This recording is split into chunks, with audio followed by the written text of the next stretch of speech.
blesser, d'accord. de l'écraser, tu vois. Donc déplacer la riche. Ouais, ça va, ça va. La riche, c'est bon. ça va. C'est bon. C'est bon. De son côté, ça, je pense que vous avez dû comprendre. Mhm. Là, elle est encagée. Ce que je disais, c'est juste pour éviter les accidents. Il faut surtout pas faire ça. C'est juste pour la manip.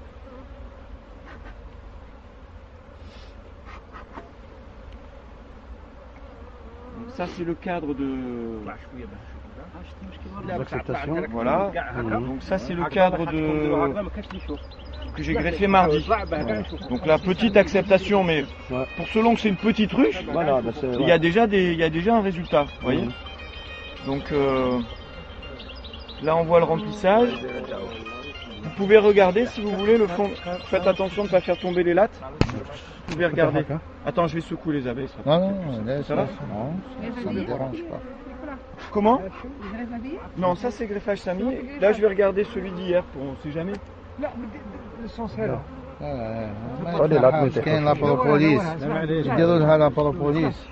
اسمع لي خليك المره باش نشوف برك نعطيك على بالي باش تجي هذه طيح ليها والجهه الاخرى ما طيحش. Ah, pas zéro. Non, si, Regardez. il commence 1, à tirer. 2, 3, 4, 5, 6, 7, 8, 9, 10, 11, 12. Ça va, celui-là il est pas mal. Ah, hein. il y a, allez, même il y a en bas. 20, هذه فيها Même en bas, ils ont il y a une bonne commencé. vingtaine de cellules. Voilà. شكون اللي يزيد Vous pouvez regarder, alors, voilà, comme ça, parce que ça, Voilà. c'est moins, voilà, attention. حرزه Attention. هي كنا نفضلنا نحل صغار. لا معليش خليها باش ما ولا تفرتش. حيت ديالها ترى. Attention là, toi. ليش نار Le mets pas à l'envers كي celui-là. على Tiens بالي pas. دورت الجهه الاخرى يطيحوا. Mais tiens-le comme ça, celui-là. Comme ça. Voilà. À place. هادي شي راه يديرها وحتى يديرها. Non, c'est bon, il y a Attends, l'acceptation. Tout le monde a vu? Donc ça, c'est des larves du deuxième jour. Demain, celles-là, elles sont bonnes à récolter. On les a greffées mardi. On peut les récolter demain. Bon, voilà. On a dit 3 jours, 3 jours et demi. Ça c'est ce qu'on a fait hier. Donc pour selon que c'est compliqué à mettre en œuvre, il y a déjà un résultat avec une toute petite ruche. Ouais. Je pense que vous avez quand même des abeilles qui ont une aptitude. Elles ont une bonne aptitude. Hein. Parce que des petites colonies comme ça, à cette époque de l'année, avec des greffages de débutants, je pense qu'elles sont motivées. Et sans nourrissement. Avec très peu de pollen. Donc moi je suis assez épaté c'est pas très beau comparé aux photos qu'on a vues, mais en fonction de tous les mauvais paramètres qu'on a, c'est quand même très très beau.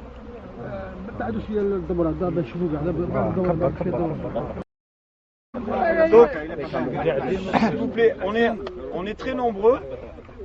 On est très nombreux pour bon, donc il faut pas trop parler. Si vous avez des questions, vous me dites, je réponds, mais il ne faut pas tous parler en même temps parce que ça va être dur. Donc, au préalable, donc aujourd'hui, on va dire, moi je vous parle de mon exploitation. Après, on va voir une deuxième méthode de planning et puis peut-être que les collègues de BIDA peuvent aussi vous parler de leur planning à eux. Parce que ça correspondra peut-être plus à votre façon de fonctionner avec le climat et les habitudes et tout ça. Donc moi, le lundi matin, donc nous le jour de repos c'est dimanche on va dire. En saison on ne s'arrête pas trop. Mais le lundi ça commence. Donc j'ai des cadres. Vous voyez celui-là c'est un cadre qui est bien régulier, qui est noir. Est-ce que hier vous avez greffé sur des cadres jaunes avec la cire neuve ou sur des cadres noirs? Est-ce qu'il y avait c'était que du noir? Bon, qu'est-ce que vous avez observé? C'est que quand vous prenez la larve, on a une bonne visibilité parce que ça contraste. La larve elle est nacrée blanche et on voit bien sur le fond de la cellule. Donc quand vous commencez à préparer les pourvoyeuses, il faut déjà un cadre bien beau où il n'y ait pas de cellules de mâle. Et il faut qu'il soit noir.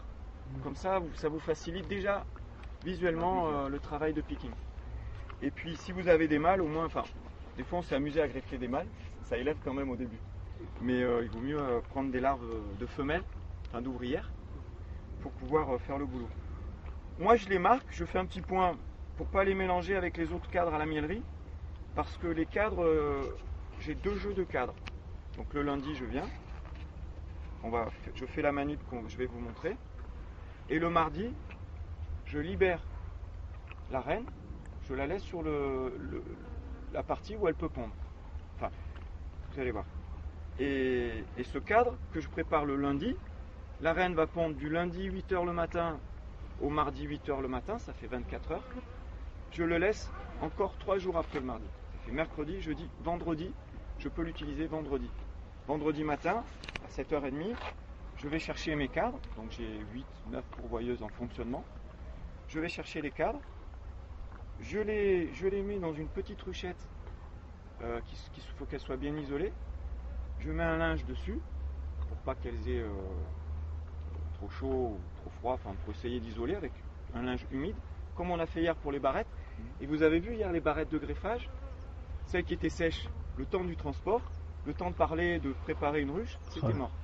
Ça a séché en 20 minutes très facilement. Bon, ici, chez vous, avec le soleil, il n'y a pas photo.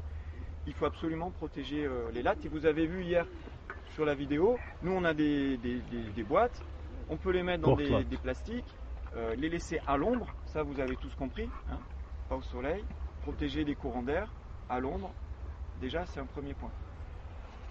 Et ça craint plus le chaud que le froid. Voilà. Donc à 15 degrés, la larve elle se met en pause et vous pouvez, elle est vivante encore le lendemain.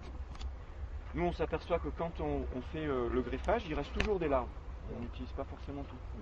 Et ben, quand je réutilise ce cadre la fois d'après, elles élèvent des larves qui ont plusieurs jours. Pas toutes, hein, mais c'est impressionnant quoi. Donc elles sont solides, mais pas au sec, pas à la lumière. Donc vous voyez le type de cadre qu'il vous faut. Donc moi je fais un petit point pour dans la ruche. Quand je viens le vendredi chercher le cadre que j'ai mis le lundi, 4 jours plus tôt, comme ça je ne cherche pas. Je mets un coup de F4, je vois le point, je le prends, je l'emmène et je ne cherche pas. C'est pour me faciliter quand je le récupère. Voilà. Parce qu'en fait, ils reviennent, c'est toujours les mêmes pendant la saison. Voilà. Donc, ah oui, hier j'ai fait tourner, j'avais une pince à reine, il y a quelqu'un qui a dû garder la pince à reine ou me l'a posée quelque part. Il me l'a donné Yves. Ah, oui, c'était la mienne. Je peux me la rendre. C'est pas grave. Donc là, ce qu'il faut, c'est trouver la reine. Alors, je ne sais pas si elle est marquée. Ce qu'il vous faut dans les pourvoyeuses, c'est au démarrage, quand vous faites vos essaims, ou quand les premières visites de la saison, vous avez une colonie qui n'est pas trop forte, il faut penser à marquer la reine. Comme je disais hier à certains, en blanc ou en rose fluo. Donc nous, on a ces feutres-là, si c'est de la gouache. C'est pas très résistant dans le temps, mais ça peut faire des belles couleurs, très fluo. Il y a le vert pomme, le rose, ça marche très très bien. Parce que le matin, des fois, il fait sombre, par exemple. On va à bonne heure, et des fois c'est couvert, et on n'a pas une bonne visibilité. Alors que si on met du rose ou du vert pomme, on voit la reine tout de suite. On sait aussi, avec l'habitude, où la trouver des fois. Hein. Une fois sur deux, on va sur les cadres qu'on a mis à pondre, elle est dessus. Donc elle est au milieu, on laisse toujours le cadre au même emplacement. Et déjà, avant de chercher, je fais pas le 1, 2, 3, 4. Je vais au 4e, 5e cadre. Et une chance sur deux de la trouver. Et si je la trouve pas, ben, j'épluche la ruche pour savoir où elle est. Donc l'inconvénient de ma manip, c'est qu'il faut trouver la reine à chaque fois. Donc ça nécessite un peu une bonne vision, une bonne pratique, pouvoir l'encager facilement, avoir des abeilles qui ne bougent pas trop. Donc avec votre abeille qui a tendance à bouger sur le cadre facilement, je ne sais pas si vous n'auriez pas intérêt à développer la méthode plutôt comme fait Yves, parce que moi mes abeilles sont très stables sur le cadre, donc c'est facile à trouver. Et les reines sont plutôt jaunes, pareil, je le trouve plus facile à trouver la reine. Voilà. Bon, elles sont marquées après. Mais... Bon, tout ça, ça peut aider à faire cette méthode que je fais. Et je pense que pour vous, ça peut être une autre méthode, je vais vous en parler après. Si vous êtes sur des calendriers à 3 jours, moi je suis avec des calendriers à 3 jours et demi. Donc vous avez des calendriers à 6 jours pour les pourvoyeuses. Mais on verra ça tout à l'heure, au tableau, pour pas vous embrouiller. Donc celle-là elle est marquée.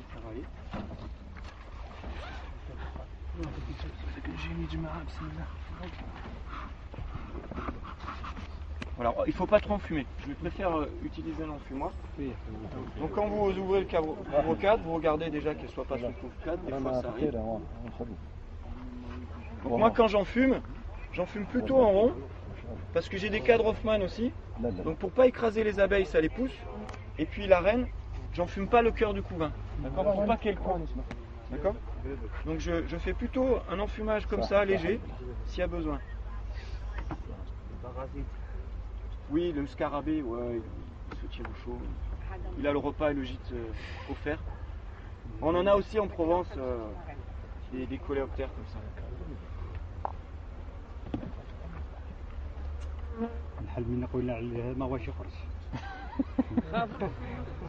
Donc moi, quand je cherche la reine, j'essaye d'enfumer le moins possible. Voilà, c'est toujours mieux. Pour ne pas effrayer la reine. Voilà, au moins on les fait bouger, au plus c'est simple. Mais après, bon, si ça tape, si elle court de partout, je sais pas, ça dépend de votre abeille. Mais le principe, c'est quand même d'être le plus doux possible. Voilà. Et quand c'est marqué, c'est très... Non, regarde. Je vais montrer avec la pince parce que ça, c'est accessible à tout le monde. Quand on n'a pas une bonne vision, ou qu'on tremble un peu, ou qu'on n'est pas très habile, la pince à reine, j'ai pas des actions chez Nico, mais je trouve que c'est vraiment très confortable. Toujours sur le bord là. Ouais. J'ai perdu. Allez, là. J'aimerais bien vous montrer quand elle marche sur le cadre, pour vous montrer comment faire. On va essayer. Parce que hier, je les attrape, mais elles s'envolent. Moi, les miennes, elles restent dociles. Voilà. Donc, je mets le cadre à plat et je fais comme ça. Voilà. Avec d'autres ouvrières. Vous la prenez dans le sens de sa marche. Hein. Dans la longueur, elle marche comme ça. Vous mettez la cage comme ça. Vous ne faites pas comme ça. Ah, Ok? d'accord. Vous comprenez? Donc elle va marcher comme ça, vous mettez la pince comme ça, et là elle reste facilement. Donc là ce que vous faites pendant que vous préparez la manip, une question, vous avez des questions? Comment on fait pour la marquer? Pour la marquer, je vais vous montrer sur les mâles, on va s'entraîner sur les mâles. D'accord?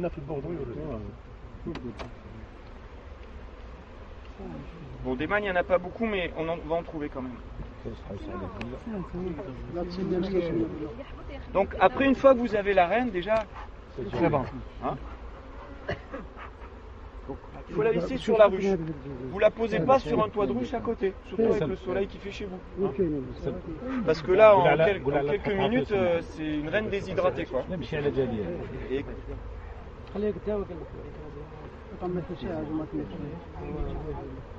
Donc ensuite, est-ce que vous avez encore des questions sur ce qu'on vient de voir là? Ok. Ensuite, comme on a dit hier pour les éleveuses, il faut un couvain qui ait la plus grande surface possible. Toujours le principe. Pour avoir en face du cadre qu'on va mettre,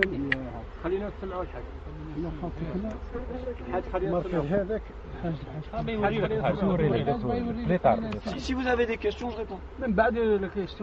Ok. Il n'y a pas de questions. Donc, je répète, le cadre que vous allez mettre en face de votre cadre à pondre, il faut qu'il soit le plus étiré possible. Alors ici, on le fait avec les ruches qu'on a, c'est comme ça. Mais un beau couvain, comme on a vu hier sur les photos de la Seine, on a des beaux couvains comme ça, vous prenez ça, vous le mettez. Si vous avez un couvain ouvert sous la main, c'est encore mieux, parce que comme ça, vous avez les nourrices, toujours comme hier, pareil. Vous mettez le cadre de couvain ouvert face au cadre vide à pondre. Comme ça, vous avez les nourrices, vous avez une ambiance. Mais ça, c'est pas très grave, parce que les nourrices, elles vont pas s'en occuper tout de suite. Mais ce qu'il faut, c'est une masse d'abeilles pour nettoyer le cadre et que la reine se sente bien pour pondre. Parce que les nourrices, elles vont rentrer en action plus tard, et à la limite, on n'a pas besoin, enfin, spécialement de nourrices. Mais il faut une ambiance avec beaucoup d'abeilles, de nettoyeuses, de jeunes abeilles qui prennent en charge le nettoyage du cadre et l'ambiance autour de la reine. Voilà. Donc celui-là, je pense qu'il serait pas mal, parce qu'il n'est pas trop vilain, on va le mettre de côté.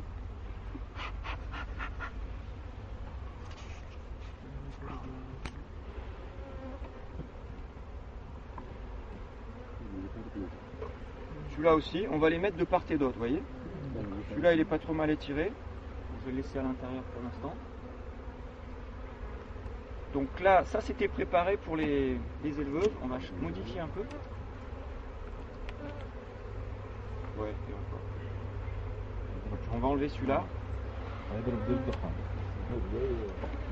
Donc ça, c'est un cadre qui avait été mis précédemment, mais c'est vrai que par téléphone, je n'avais pas précisé qu'il fallait un cadre le plus sombre possible. Ça peut faire l'affaire. Mais quand vous greffez sur du jaune comme ça, c'est beaucoup plus difficile. C'est vraiment. Et puis le fond de la cellule, il est un peu plus mou. Donc quand on ne sait pas trop y faire, au pinceau, ça suit. Mais avec le picking chinois, on peut se planter dans la cire. Que là, avec le noir, il y a des cocons, c'est déjà plus rigide.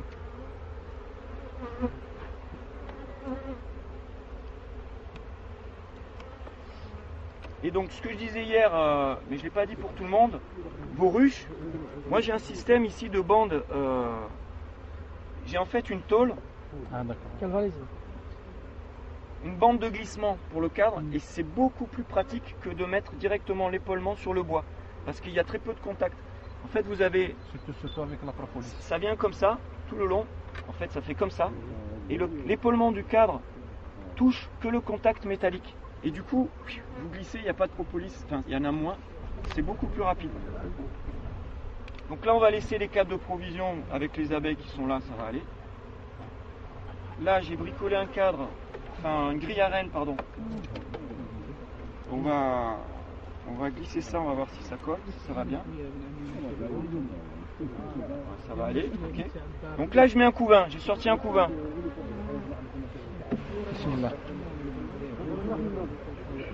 Vous avez vu, je mets un couvain là. Oui. Ok.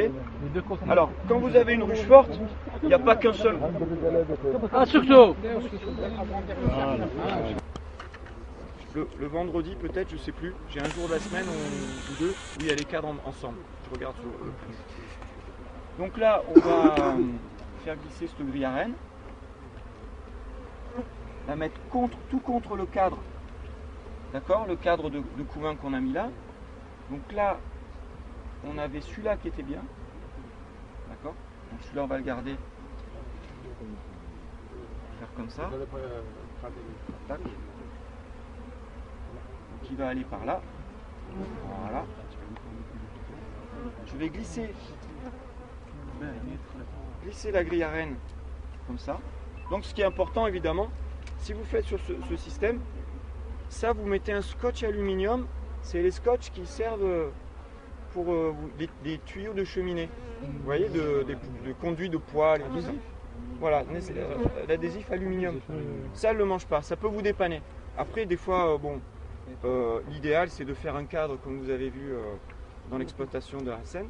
Vous faites un bord en bois très fin, ou alors on peut mettre, il y a des collègues qui mettent des espèces de caoutchouc comme pour des joints. Vous voyez le principe comme les portières de voiture, là, des trucs un peu comme ça. Ça peut être d'autres joints, je ne sais pas dans quoi c'est utilisé. Pour bien que ce soit bien hermétique. Moi j'ai des cages que j'achète dans le commerce qui sont complètes. Vous avez un fond Fermé. Voilà, c'est tout fermé. Oui. Et il y a un couvercle comme j'ai essayé de vous dessiner hier. Et moi personnellement j'utilise ça, c'est pratique. Mais on peut très bien faire comme ça, d'avoir des grilles à rennes, les mettre à demeure ou les enlever, les remettre. Non, c'est pas gênant.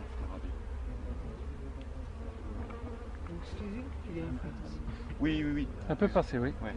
Donc là, si vous avez un petit bout de papier journal, on va mettre ça. Donc oui, j'ai une grille à rennes. Est-ce que quelqu'un peut aller me chercher? J'avais une grille à rennes en inox. Donc ça, je l'ai fait glisser comme ça. J'ai coupé après, j'ai disqué là. Vous disquez à la hauteur, donc il faut avoir des ruches toutes pareilles. Hein. Enfin, ou alors au moins que vos pourvoyeuses soient toutes pareilles pour utiliser à chaque fois les grilles à rennes standards, sinon on s'en sort plus. Et vous laissez l'épaulement avec la petite bande ici. Et c'est super pratique. Et comme ça, vous avez les grilles à rennes, vous les faites coulisser. Moi, j'ai même pas besoin de. Là, j'ai mis ça parce que voilà, moi j'avais ce problème de trappe à pollen. Mais maintenant, j'ai mis des taquets en bois en permanence. Donc c'est tout le fond et la même hauteur. Et vous pouvez le laisser coulisser si vous avez un fond plat comme ça. Voilà. Mais des fois, il y a des grilles, donc ça fait des espaces. Alors il faut voir comment faire. Donc moi, ça c'est. Une fois, ça c'est le démarrage. Vous voyez, il n'y a pas de miel ici, il n'y a pas de pollen, il n'y a rien. Pour démarrer, des fois, c'est pas mal. Nous, pour démarrer, des fois, on prend des cadres qui ne sont pas, vides. Des cadres où il y a un peu de miel, voire même des cadres où il y a du couvain naissant pour le premier tour. Pour un peu lancer si il fait froid chez nous, tout ça, et qu'on sort des cadres un peu froids, l'ambiance, ou alors on le met le jour d'avant des fois, quand vraiment on a une météo qui n'est pas favorable. Des fois ça m'arrive de le mettre 12 heures avant, pour être sûr que le jour du greffage j'ai mes larves, parce que la reine va prendre plus de temps à pondre parce qu'il fait froid, ou parce qu'il y a une miel très forte. Quand ça miel très fort, des fois ça pénalise aussi la ponte, puisque les abeilles rendent du nectar, puis du coup tu te retrouves avec un tout petit rond de couvain, et des fois il faut le mettre avant, ou alors peut-être il y a des collègues qui jouent sur le déplacement de la ruche pour perdre un peu les butineuses. Moi ça je le fais pas, je ne pourrais pas vous en parler, mais des fois ça pénalise. Moi je préfère mettre 2 ruches en service en plus si je me dis oula les conditions sont pas très bonnes, plutôt que de devoir déplacer les ruches, les fermer, enfin bon. Donc là vous avez plusieurs manières. Donc d'abord on va bricoler ça, voir si... Bon, l'idéal c'est d'avoir ici quelque chose de découpé, qui soit à la taille de votre truc. Bon, j'ai pas pris mon couteau. Vous comprenez l'idée quoi. Ouais. Bon là on va laisser comme c'est, on va racler le dessus des cadres. Voilà. Pour que ça ce soit bien plaqué et qu'il n'y ait pas de passage de reine. Bon là vous avez compris le principe. Chez vous, vous coupez ça, ou vous faites un capot et vous l'enquillez dessus, ou alors vous avez un couvre-cadre qui soit bien plat, qui soit complètement plat. Ou alors une planchette. Bon, il y a plusieurs, ça c'est à vous de bricoler. Là on a ça, on va le laisser entier. Voilà. Donc après pour remettre la reine, vous avez plusieurs méthodes. Soit vous la mettez sur le cadre,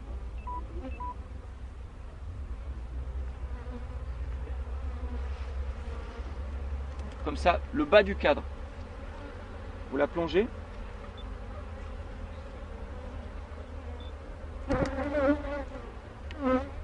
Voilà. Voilà. Petit coup dans le fumoir. Et là, faut que ce soit bien plaqué. Voilà le principe. D'accord? Vous ramenez bon là vos cadres bien comme il faut. Tac. Donc ce qu'il faut c'est bien les espaces, ces grilles. Moi c'est une cage complète, j'enlève les grilles à reine et la reine elle continue de pondre pendant donc voilà, le mardi toute la journée, mercredi jusqu'au jeudi matin je reviens l'encager. Elle va pondre 2 jours. Elle va pondre 2 jours, 2 fois 2 jours ou 2 jours et 3 jours. Donc et moi j'en ai besoin. J'ai besoin de sa ponte 2 fois 24 heures, d'accord? Par semaine. 2 fois 24 heures, donc 2 fois 2 jours pleins, quoi. Et donc le lendemain, 24 heures plus tard, parce qu'on n'a pas besoin, comment dire, avec le planning, ça sert à rien de la laisser. Si des fois vous transhumez et que vous n'avez pas le temps le mardi matin, parce que le lundi soir vous transhumez, vous pouvez la décager à midi, c'est pas grave, quand vous revenez, ou le surlendemain. Ça peut arriver. Ou s'il fait très mauvais et que les conditions sont vraiment difficiles, bon, elle peut rester. Mais vous perdez du couvain pour entretenir la colonie. C'est autant de couvain perdu et d'abeilles perdues pour le maintien. Parce que c'est des colonies qui vont végéter en fait. C'est des colonies qui vont rester au format quand tout va bien. Vous les amenez, elles sont sur 6 cadres avec beaucoup d'abeilles naissantes. Au début vous allez avoir un peu d'abeilles, mais c'est des colonies que vous allez voir après. Elles vont jamais évoluer. Ça peut faire la récolte de printemps, si c'est puissant. Et puis après, c'est des colonies qui vont vivoter et passer l'hiver quand même. Mais il ne faut pas oublier de laisser pondre la reine. Et aussi, c'est important de la décager, juste pour l'ambiance, pour pas qu'il y ait de remération. Parce que si on laisse toujours confiner la reine, qu'on prend les cadres 2 fois par semaine, mais qu'on la laisse pas pondre sur ces cadres et marcher sur ces cadres, les ouvrières vont penser que c'est une mauvaise reine. Et à un moment donné, elles vont la remérer, il va y avoir des cellules, et vous risquez de passer à côté, et puis ben, elle vous flingue la reine, et puis c'est une colonie qui est foutue. Donc c'est pour ça que, en faisant cette manip, chaque 24 heures de la relaisser pondre, déjà vous maintenez une ambiance favorable. Après je ne sais pas les conditions de printemps, si c'est très puissant avec vos abeilles en essaimage, il faut quand même se méfier. Et peut vérifier tous les cadres pour voir s'il y a des cellules. Là, chez nous, en printemps, on n'a pas trop de problème de larves. D'accord. La première ruche que vous ouvrez, vous trouvez... Un cadre au carré. En pleine saison. Ouais. Ouais. Un cadre intercalé, il est automatiquement. Alors ça, des fois ça marche très bien. Mais des fois, elle met 12 heures de plus à pondre. Et toi tu te retrouves avec pas forcément ce que tu veux. Mais la technique que fait Yves, c'est un peu ça. C'est-à-dire qu'il va avoir, je sais pas s'il faut faire la manip, mais il va laisser une grille à reine à demeure. Et ici il va mettre 2 cadres, et ici il y a encore 2 cadres. D'accord? Donc c'est une ruche, il va y avoir 5 ou 6 cadres et 4 cadres là. Lui il va pas faire la manip que je fais parce qu'il a un programme... C'est plus dangereux, attention. Ah, faut l'attraper avec sa main? Comme ça, Ah, tu d'accord. l'attrapes.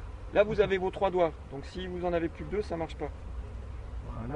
Ah, d'accord. En fait vous serrez l'abdomen. L'abdomen et vous pressez votre doigt. Ces 2 doigts pressent le 3e doigt pour pas écraser la reine. Bien sûr. Vous faites pas comme ça avec 2 doigts, sinon vous faites comme ça et c'est plus une reine quoi. Elle est en 2 dimensions sur le doigt. Donc vous pouvez, il faut toujours appuyer sur l'abdomen. L'abdomen. Sur les ailes. Le thorax.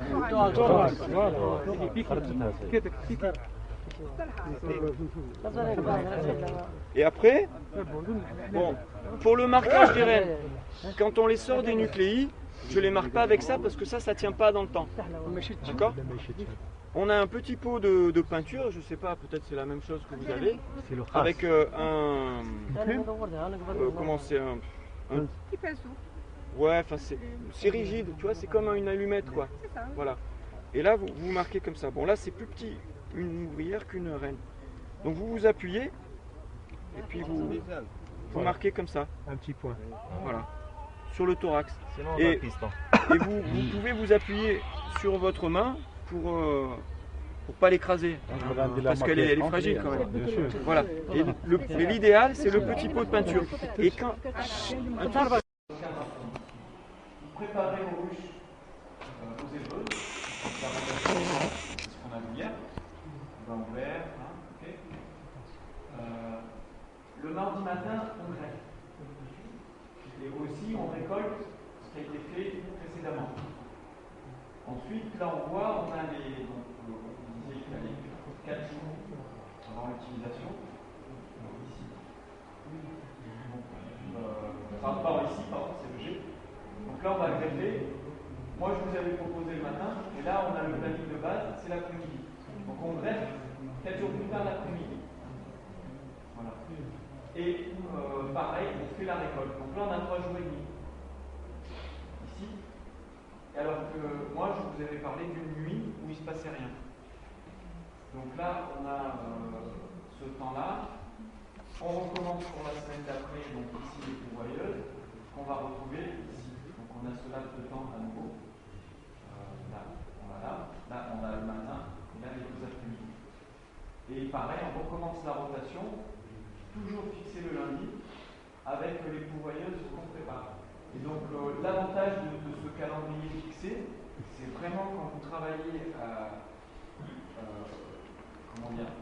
avec une vie de famille, pas mal d'enfants, l'école, les horaires, et que si vous avez aussi des gens qui travaillent avec vous, qui ont aussi des enfants et qui ont des disponibilités fixes, ça c'est un planning idéal, ou en faisant les variantes comme je vous ai expliqué. Moi c'est légèrement décalé, mais c'est fixé à la semaine. C'est très facile du coup avec ces personnes pour s'organiser. Et puis vous-même, travaillez les ruches à miel. Bon, vous savez les jours de la semaine, comment ça va se passer. Après, moi ce que je vois, l'inconvénient avec mes collègues qui ont des calendriers immobiles à la semaine, c'est la possibilité d'intensifier ou de réagir à la saison. Je vois les collègues qui font beaucoup de gelée royale, plus que moi, qui sont pointus, ils embauchent aussi du monde. Ils n'hésitent pas à modifier dès que c'est possible, à venir à ce calendrier-là, parce qu'on a une levée de plus au bout de la 7e. C'est ça la 7e ou oui, c'est la 7e. Donc ça compte. Moi, je préfère un calendrier fixé, vraiment parce que je travaille avec plusieurs personnes et qu'on n'est pas disponible en bougeant comme ça. C'est pas possible. Et que moi, dans mon calendrier d'élevage pour mes ruches à miel, au printemps, j'ai une pratique aussi assez régulière pendant un certain temps. Donc ça me permet de savoir, par exemple, que le samedi, moi je m'occupe de mes nucléi et de mes greffages. Le samedi matin, je greffe pour mes ruches à miel pour faire les reines. Et parce que je sais que ça va tomber à milieu de semaine, donc là, je n'ai pas tout à fait moi ce calendrier-là, mais en gros, ça fait, moi, je garde mon samedi pour m'occuper de l'élevage. Et ça veut dire qu'après, 10 jours plus tard, ça tombe un mercredi, si je ne me trompe pas. 1, 2, 3, 4, 5, 6, 7, 8, 9, 10, voilà, un mardi. J'ai J plus 10, J plus 11 en milieu de semaine où je n'ai pas de travail sur les colonies à Gelée-Royal pour m'occuper des élevages. Donc si j'introduis mes cellules à J plus 10 ou si j'utilise, je décache mes rennes ou que je veux engager les rennes, là j'ai du battement assez intéressant. Je peux préparer aussi du travail le samedi d'après sur les nucléi, donc je peux greffer le matin et m'occuper des nucléi l'après-midi. Parce que ça, j'aime bien m'en occuper tout seul. Moi, le samedi et dimanche, j'ai pas de salarié. Et le dimanche, des fois, je finis ce que j'ai pas eu le temps de finir le samedi. Voilà. Des fois, avril-mai, avec la météo, c'est compliqué. Par pression, parce que quand on aspire, ça fait une petite dépression. Il y a un joint sous plastique. Donc le filtre, il est en dessous de ça. Donc la gelée, là on aspire. Donc la gelée arrive par là, rentre là, traverse les filtres et tombe dans le pot. Et ces supports-là, on en a en inox, en plastique. On en a qui sont bricolés avec du matériel alimentaire détourné de son usage normal. Donc l'ensemble, suivant les exploitations, ça varie de 12 € d'éléments à 600 € quand c'est en inox parfait. La dimension de filtre. Oh bah dedans après, suivant les modèles, ça peut être. Vous voyez les boules à thé? Non, non. À la maille? La maille, oui. La maille, c'est souvent, ça ressemble beaucoup au passoire à thé, au bout dans lequel on met le thé pour tremper dans la théière. C'est à peu près le même genre de. Où il y a des fois des boules, on appuie, ça s'ouvre, tac, tac, on met le thé dedans. Et c'est en inox quelquefois, et souvent c'est cette maille-là. Après, il doit y avoir quelque part dans les documents techniques, à un moment, quelqu'un qui a dit ça doit être tel maillage. Parler de la qualité, le cahier des charges, la qualité de la gelée royale, bon, voilà, préserver le produit. Et on sait la posologie. Alors ça, pas trop. Pas trop. C'est pas notre truc, mais on essaiera de répondre à quelques questions si on peut. Voilà, mais on n'est pas trop, on n'a pas les supports qu'il faut. Et il y a encore des questions sur les ruches. On a un temps limité, mais on peut revenir à des choses qui n'auraient pas été comprises. D'accord ? Okay.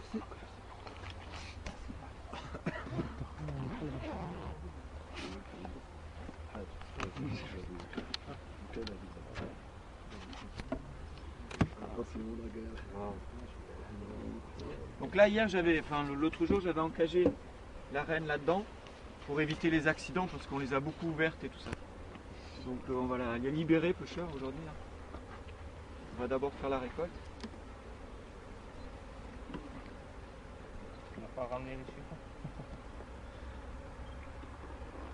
Donc aujourd'hui, vous voyez, il fait pas très chaud. J'ai pas pris de linge pour couvrir les cellules. Mais si on y était allé comme hier, il faisait très chaud, vous couvrez avec un petit linge humide, hein, d'accord?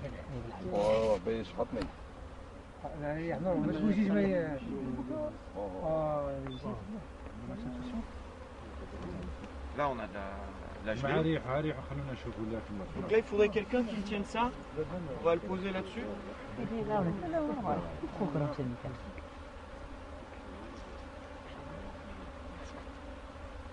Sont greffés par des stagiaires. Ça c'est ce que j'avais greffé moi. J'avais triché mardi. C'est pas que je vous fais pas confiance, hein. Je me suis dit je vais prendre un peu d'avance, au moins qu'on ait 2-3 lattes. Parce que quand j'ai vu les ruches, je savais pas trop ce qu'on allait pouvoir faire avec.